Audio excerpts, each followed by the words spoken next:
ও অর্ধ, হে আচার্য, তুমি আবার আসিয়াছ।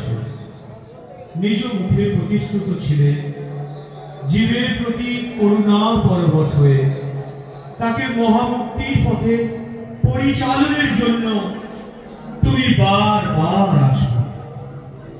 পরিত্রাণায় সাধুনাং বিনাশায় চ দুষ্কৃতাং ধর্ম সংস্থাপনার্থায় সম্ভবামি যুগে যুগে।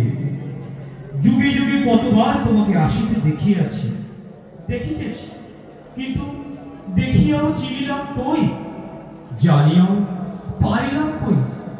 জীব যাকে চায় সে তো তুমি। এই জীব জগৎ যাহা থেকে উদ্ভূত হয়ে এই বিরাট লীলা বিশ্বে অভিব্যক্ত, তাও তো তুমি। তোমাকে আশ্রয় করেই তো এই বিশ্ব জগৎ আনন্দ দোলায় নিত্য লীলায়িত।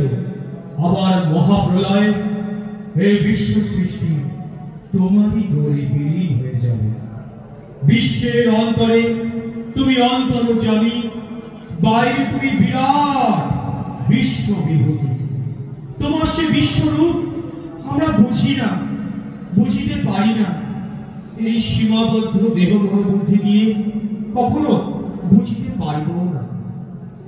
হে বিশ্বগুরু, তাই তুমি অপার, অভয় তুমি করুণা বলে। যুগে যুগে শাসীর দেহ বুদ্ধির বাঁধন স্বীকার করে আশ্রিত জীবকুলের নিকট ধরা দিয়ে তাদিওকে তোমার অবাম মনস গোচর অসীমের কোলে টানিয়া নিতে। হে জগৎগুরু, আমরা কিন্তু তোমাকে চিনিলাম কই? তোমাকে প্রাণের সংগ্রাম, সে ব্যাকুলতা কই?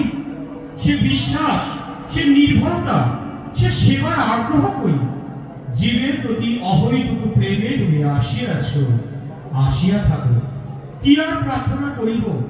সেই অহৈতুকী কৃপা বলেই তুমি অভাগা সাধারণ সম্বলহীন জীবকে তোমার শ্রীচরণ রাজীবে আকর্ষণ করিয়া লও।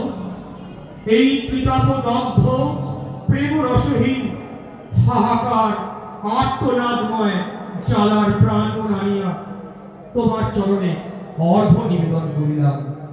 আর কিছু নাই যে গ্রহণ করো, দাবি নাই। তোমার অহৈতুকী দয়া, হরি ওম গুরু কৃপা হি কেবল। ভারত সেবাশ্রম সংঘ কি